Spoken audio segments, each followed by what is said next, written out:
So hello everyone. आज हम class 8 chapter 8 का वर्कशीट 3 कंटिन्यू करेंगे। नंबर 3 से सॉल्व करना है। इससे पहले वाले पार्ट में क्वेश्चन 1 और क्वेश्चन 2 सॉल्व हो चुका है और अब क्वेश्चन नंबर 3 से देखते हैं। यहाँ क्वेश्चन नंबर 3 है, using long division method show that the second polynomial is the factor of the first polynomial. तो यहाँ चेक करना है दूसरा पॉलिनोमियल है वो पहला पॉलिनोमियल का फैक्टर ये बताना है। तो यहाँ पहले पॉलिनोमियल ये रहा मेरा, ये जो पहला टर्म है ये पॉलिनोमियल है, ये डिविडेंड है, इसको डिवाइड करना है और ये मेरा डिविज़र है, x+2 डिविज़र है। मैं यहाँ में कुछ लिखा नहीं है, बस इसे पता है इसी तरीके से चल जाएगा। कॉमा के बाद जो दिया हुआ है वो हो जाएगा डिविज़र और पहले जो दिया हुआ है पहला टर्म यही डिविडेंड है। तो इसे लॉन्ग डिवीज़न मेथड से सॉल्व करना है। तो सबसे पहले लॉन्ग डिवीज़न के फॉर्म में लिख लेते हैं। ऐसे ये हो गया, यहाँ पे डिविज़र लिख दिए x+2 और डिविडेंड लिखा गया x⁴ - 16 और इसे एक एक करके सॉल्व करना है। तो सबसे पहले हम ये टर्म है x⁴, इसे हम डिवाइड करेंगे। पहला टर्म जैसे पहले बता चुके थे x से डिवाइड करेंगे। पहला जो टर्म है इसका पहला टर्म यहाँ का पहला टर्म से दोनों डिवाइड करके देखेंगे क्या आता है। तो यहाँ साइड में हम देख लेते हैं चेक करके, ये x⁴ और डिवाइड कर लेते हैं x से। तो ये दोनों आपस में सॉल्व हो जाएगा। ये 4 - 1 = 3 हो गया। तो यहाँ लिखा जाएगा x⁴। तो ये मेरा क्वेश्चन आ गया x⁴, इसलिए यहाँ लिख दिया। अब यही x⁴ को ये x⁴ को एक एक करके मल्टीप्लाई करना है x+2 से। तो जब x और x⁴ मल्टीप्लाई होगा तो x⁴ हो गया और ये 2 मल्टीप्लाई होगा x⁴ से, तो ये हो जाएगा 2x⁴। तो यहाँ देखेंगे ये तो टर्म आ गया है। अब जो कॉमन टर्म है उसे कैंसिल आउट करना है। तो सबसे पहले ये x⁴ ये x⁴ सेम है, तो इन दोनों को कैंसिल कर देते हैं। ये दोनों कट गया, कट के क्या हो गया, 0 हो गया। उसी तरह से फिर यहाँ में दो टर्म दिया हुआ है 16 और 2x³। अब इन दोनों को सॉल्व करना है। तो इन दोनों का वेरिएबल सेम नहीं है। ये दो नंबर का वेरिएबल ये रहा 16 और ये 2x³, इन दोनों नंबर का वेरिएबल सेम नहीं है, इसलिए ये दोनों आगे सॉल्व नहीं होगा और इसीलिए ये दोनों टर्म लिखा जाएगा 2x³, यहाँ माइनस में लिख दिया 2x³ और ये कांस्टेंट टर्म -16 यहाँ लिखा गया। अब नेक्स्ट टर्म अब हमें क्या करना है, ये जो मेरा रिमाइंडर बचा अब इसको सॉल्व करेंगे। तो यहाँ जो रिमाइंडर मेरा पहला टर्म क्या आया है, 2x³ आ गया है। तो 2x³ को यहाँ जो मेरा डिवीज़र है इससे हम पहला टर्म x से डिवाइड करेंगे। तो पहला टर्म क्या है, यहाँ है -2x³ और डिवाइड कर लेते हैं x से। तो ये x और ये 3 पावर है तो 3 - 1 हो गया 2। तो बचा क्या, -2x² बचा, इसलिए यहाँ पे लिखा गया है क्वेश्चन में -2x²। अब यही -2x² को एक एक करके मल्टीप्लाई करना है x+2 से। तो सबसे पहले x मल्टीप्लाई होगा 2x² से, तो क्या हो जाएगा -2x³ और ये रहा 2, ये मल्टीप्लाई होगा -2x² से तो हो गया -4x²। इन दो टर्म को अगर हम सॉल्व करेंगे तो आ गया 4x² - 16। ये कैसे आया, यहाँ देखिए ये -2x³ और यहाँ -2x³, ये दोनों सेम टर्म है, ये तो कैंसिल होकर 0 हो गया, इसलिए रिमाइंडर कुछ नहीं लिखा है, 0 हो गया। और यहाँ बचा 4x² और -16, इन दोनों को जब सॉल्व करेंगे तो वेरिएबल तो सेम नहीं है, इसलिए दोनों टर्म लिखा जाएगा। अगर वेरिएबल सेम रहता है, यहाँ 4x² है, यहाँ भी 16x² रहता तो ये दोनों सॉल्व होता है, लेकिन ये सेम नहीं होने के कारण दोनों टर्म जो बच गया है उसे लिख दिया है 4x² और -16 लिख दिया है। -4x² था, इसका साइन चेंज हो गया प्लस में, तो इसलिए प्लस में है 4x² - 16। अब फिर से ये मेरा रिमाइंडर बच गया। अब इस रिमाइंडर को फिर से डिवाइड करेंगे x से। तो जब 4x² को x से डिवाइड करेंगे तो क्या बचेगा, ये ऐसे ही कर लेते हैं, ये बच जाएगा 4 बच जाएगा कांस्टेंट टर्म और x² में से एक x चला जाएगा तो बचेगा x। तो इसलिए क्या लिखा गया यहाँ में 4x लिखा गया क्वोशिएंट। अब ये 4x को मल्टीप्लाई कर लेते हैं x+2 से। तो दोनों टर्म से जब हम मल्टीप्लाई करेंगे तो क्या आ जाएगा 4x² + 8x आ गया और दोनों टर्म का साइन चेंज हो जाएगा। ये प्लस में था इसलिए माइनस लिखेंगे और ऊपर प्लस में था तो ये भी माइनस हो गया और ये 4x² ये 4x² आपस में कैंसिल आउट हो गया और यहाँ क्या बचा -16 और 8x। अभी भी वेरिएबल सेम नहीं हुआ, -16 एक कांस्टेंट टर्म है और 8x हो गया एक वेरिएबल हो गया। तो ये दोनों टर्म फिर से लिखाएगा, पहले वेरिएबल लिखते हैं तो पहले -8x लिख देंगे और बाद में कांस्टेंट टर्म जो है मेरा -16 वो लिखा गया। अब फिर से इन दो टर्म को डिवाइड करते हैं, तो यहाँ देखिए डिवाइड कर दे रहा है 8x जो कि माइनस में है और इसे डिवाइड करना है x से। तो ये x और ये x कैंसिल हो गया, तो बचा क्या, सिर्फ और सिर्फ -8 बचा। तो इसलिए यहाँ क्वेश्चन में -8 लिखा गया। और ये अब -8 मल्टीप्लाई होगा, -8 मल्टीप्लाई हो जाएगा x+2 से। तो जब ये दोनों टर्म को अब हम मल्टीप्लाई करेंगे तो क्या आ जाएगा, -8x -16, और दोनों का साइन भी चेंज हो जाएगा, इन दोनों का साइन भी चेंज हो जाएगा। यहाँ -8x है तो ये प्लस हो जाएगा, और यहाँ -16 है तो ये भी प्लस हो जाएगा, और ये 8x और 8x कट गया, और यहाँ 16 और ये 16 भी कट गया, तो रिमाइंडर आ गया 0। जब रिमाइंडर 0 आ जाएगा तो हम आगे डिवाइड नहीं करेंगे, और जब रिमाइंडर 0 आ जाएगा तो हम समझ जाएंगे कि ये मेरा फैक्टर भी आ गया है। तो जो कि मेरा क्वेश्चन में पूछा था, हमें क्या निकालना है, फैक्टर पता करना है। जब रिमाइंडर 0 आ गया, इसका मतलब ये हुआ कि ये मेरा दो टर्म जो है x+2 और x का पावर 4 -16 ये फैक्टर है, इसलिए हम लिख देंगे x+2 is a factor of x to the power 4 -16। यही हमको प्रूफ भी करना था और ये आ गया है। तो ये हो गया मेरा सॉल्व। इसी तरह नेक्स्ट क्वेश्चन को भी सॉल्व करते हैं। क्वेश्चन 2 है z का power 4 -z³ plus 3z² -2z plus 8, जिसे डिवाइड करना है z² + 2 से। ये जो कॉमा दिया हुआ है इसका मतलब क्या समझेंगे कि ये डिवाइड किया करना है z का स्क्वायर प्लस 2 से।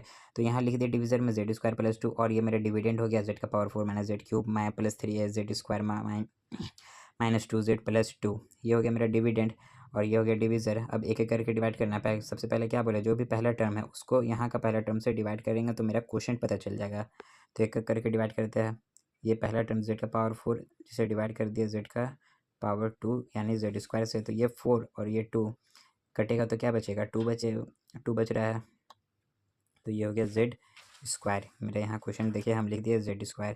बस अभी इस z² को क्या करना है, इस z² को मल्टीप्लाई कर देंगे क्या करके z² से और +2 से। तो यहाँ पे आ जाएगा मेरा z का पावर 4 + 2z²। जब ये टर्म आ गया है तो यहाँ देखिए ये z का पावर 4 ये z का पावर सेम हो गया, तो ये कैंसिल हो जाएगा साइन माइनस कर देने पे। ये +2z² है, नीचे जो आया +2z² आया तो उसका साइन चेंज करेंगे, -2z² हो जाएगा। ऊपर z³ है तो ये z² तो सॉल्व नहीं होगा, दोनों का अलग अलग वेरिएबल है। तो z² का z² से ही सॉल्व होगा। ये z² है, ये z² है, इन दोनों को सॉल्व करेंगे। यहाँ सॉल्व करना है 3z² और -2z² को। तो ये तो z का पावर 4 कट गया तो कुछ नहीं बचेगा। यहाँ -z³ है, डिसेंडिंग ऑर्डर में हम लिखेंगे, स्टैंडर्ड फॉर्म के तौर पे लिखेंगे। तो -z³ बचा, तो सबसे पहले यहाँ रिमाइंडर में -z³ लिख दिया है। उसके बाद ये z² है, तब z² और ये z² को सॉल्व करेंगे तो क्या होगा, 3 - 2 = 1। तो यहाँ देखिए लिख दिया है 1z²। उसी तरीके से बच गया क्या, -2z और +2 बच गया, तो यहाँ लिखते हैं -2z + 2। अब क्या करना है, ये जो मेरा टर्म आया है इसका पहला टर्म -z³ को z² से डिवाइड करते हैं तो क्या आएगा। तो देखिए यहाँ लिख रहा है -z³ को डिवाइड करना है z² से। तो 3 है यहाँ पावर 2 है, तो ये दोनों आपस में कट के क्या बचा, 1। तो इसलिए क्या लिखा गया, -z। इसलिए देखिए यहाँ क्वोशंट हो गया -z। अब ये -z को ये इस -z को एक एक करके मल्टीप्लाई करेंगे z² + 2 से। तो -z और z² मल्टीप्लाई होकर क्या आ गया, -z³। यहाँ देखिए -z³ लिख दिया है। ये +2 मल्टीप्लाई होगा -z से, तो क्या आ गया, -2z। देखिए वेरिएबल को साथ में लिख दिया है ताकि कैलकुलेट करने में आसानी हो। तो यहाँ हो गया z³ ये z³, ये दोनों आपस में कट गया, सेम था। ये देखिए ये है ये +-2z है, और ये हो गया +2z, तो ये भी सेम हो गया, तो ये भी कट गया। बचा क्या, z² बचा और यहाँ +2 बचा। तो इसलिए नीचे अगला लाइन में लिख दिया रिमाइंडर z² + 2। अब नेक्स्ट जो टर्म है z², इस z² को z² से डिवाइड करेंगे तो क्या आएगा, 1 आएगा। इसलिए देखिए यहाँ क्वोशंट 1 लिख दिया है। अब 1 को हमें मल्टीप्लाई करना है क्या, z² + 2 से। तो 1 से मल्टीप्लाई करेंगे तो यही टर्म आ जाएगा z² + 2। तो देखिए यहाँ लिख दिया z² + 2, और ये दोनों का साइन जब चेंज हो जाएगा तो ये आपस में कट गया, और कटने के बाद क्या बचा, रिमाइंडर 0। जब रिमाइंडर 0 आ जाता है तो हम क्या समझ जाते हैं कि ये दो टर्म मेरा आपस में फैक्टर है। इसलिए हम लिख दिया है x² + 2 is a factor of z का पावर 4 -3z² + 3z² -2z + 3। तो इसी तरह बाकी का क्वेश्चन भी सॉल्व करना है। तो चलिए क्वेश्चन नंबर 3 सॉल्व करते हैं। क्वेश्चन 3 है 2y³ - 14y + 12, जैसे डिवाइड करना है y + 3 से लॉन्ग डिवीजन मेथड के फॉर्म में। तो इसी ये देखिए यहाँ पे लिख दिया डिवीजर में y + 3 और डिविडेंड में हो गया 2y³ - 14y + 12। तो ये दो टर्म को हमें डिवाइड करना है। पहला टर्म है 2y³ और अगला है y। ये दोनों को जब हम सॉल्व करेंगे तो क्या आएगा, यहाँ कांस्टेंट नहीं है, तो कांस्टेंट जब नहीं है तो ये 2 मेरा 2 ही लिखा गया है। और y³ का हम जब डिवाइड करेंगे y से तो 3 और यहाँ में 1, 3 - 1 = 2 बचा, तो इसलिए लिख दिया 2y²। यानी तो आप डिवाइड करके भी देख सकते हैं। तो देखिए यहाँ दिखा देते हैं 2y³ से डिवाइड करना है y से, तो क्या आएगा, ये y सॉल्व हुआ तो बचा 2, तो ये हो गया 2y²। तो यही लिखे है क्वेश्चन 2y²। अब नेक्स्ट है इसे मल्टीप्लाई करना, तब हम मल्टीप्लाई करते हैं। ये 2y² को एक एक करके y + 3 से मल्टीप्लाई करेंगे तो क्या आ जाएगा, 2y³ + 6y² आ जाएगा। और सभी का साइन चेंज कर देना। जब साइन चेंज कर देंगे तो क्या हो गया, ये दोनों सॉल्व होकर 0 हो जाएगा। और इन दोनों टर्म को सॉल्व करना है, तो ये दोनों टर्म का ध्यान देंगे तो वेरिएबल सेम नहीं है। इसका पावर 1 है, इसका पावर 2 है, तो ये दोनों तो सॉल्व नहीं होगा, तो ये सभी अलग अलग लिखा जाएगा। तो यहाँ क्या लिखाएगा, सबसे पहले बड़ा टर्म क्या है, -6y² है, ये लिखेंगे। फिर -14y लिखेंगे और फिर 12 लिखेंगे। तो यहाँ लिख दिया है -6y², अब -14y + 12 लिख दिया है। अब मेरा ये जो पहला टर्म है -6y² और ये दूसरा टर्म है y, इन दोनों को आपस में डिवाइड करेंगे। तो जब इन दोनों टर्म को डिवाइड करेंगे तो क्या आता है, ये देखिए -6y² डिवाइड बाय y। ये यहाँ पावर 1 है, यहाँ पावर 2 है, तो ये सॉल्व होकर पावर 1 बचेगा। तो ये क्या हो गया, -6y। तो यहाँ देखिए क्वेश्चन आ गया -6y। अब ये क्वेश्चन -6y मल्टीप्लाई हो जाएगा y + 3 से, तो अगला लाइन में क्या हो गया, मल्टीप्लाई करके हम लिख दिया है -6y² - 18y।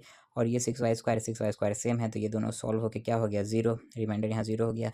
और ये भी y है और ये भी टर्म y है, ये दोनों सॉल्व होगा तो -18 -14y और +18y, ये दोनों सॉल्व होकर क्या आ गया, +4y। और ये +12 जो एज ए कांस्टेंट टर्म, ये ऐसे लिखा गया यहीं पे। यहाँ बचा है 4y।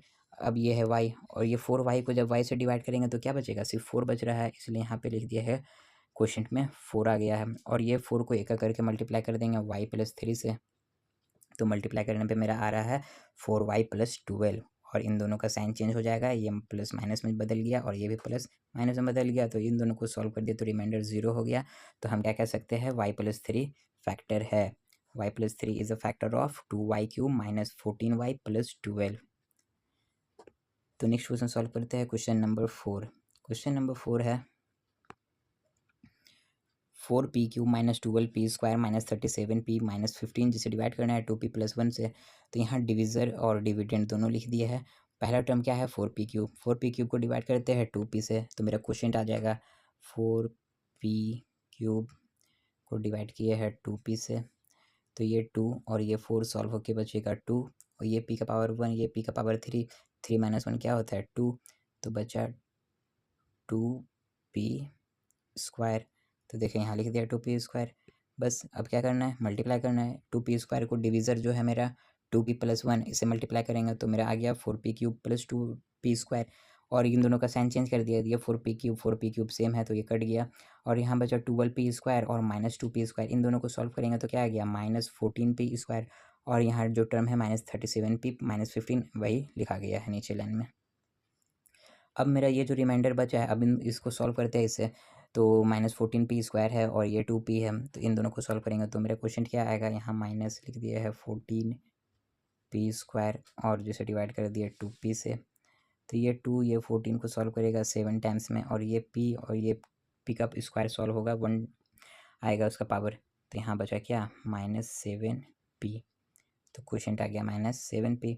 अब यही -7p को एक करके मल्टीप्लाई कर देते हैं 2p + 1 से, तो ये सॉल्व होकर क्या आ गया, इन दोनों टर्म को जब मल्टीप्लाई किए तो आ गया -14p² - 7p। ये 14p² सेम है तो ये कट गया और यहाँ बचा -37p और ये 7p। ये दोनों को सॉल्व जब करेंगे तो आ गया -30p। और यहाँ कॉन्स्टेंट टर्म जो था -15 वो लिखा गया। अब -30p और ये 2p, इन दोनों टर्म को जब हम डिवाइड करेंगे तो p से p कट जाएगा और 2 का टेबल में 30 आ जाता है 15 टाइम्स में, और ये रहा माइनस का साइन, तो क्या बचा -15। तो यहाँ देखिए क्वेश्चन लिख दिया है -15। अब ये -15 मल्टीप्लाई हो जाएगा डिविज़र 2p + 1 से, तो मल्टीप्लाई होकर क्या आ गया, -30p - 15।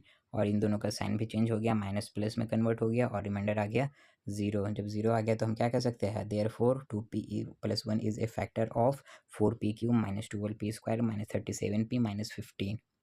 ठीक है, तो यहाँ 4 क्वेश्चन हम सॉल्व कर चुके हैं। इसी तरीके से बाकी का जो 4 क्वेश्चन है वो भी सॉल्व हो जाएगा।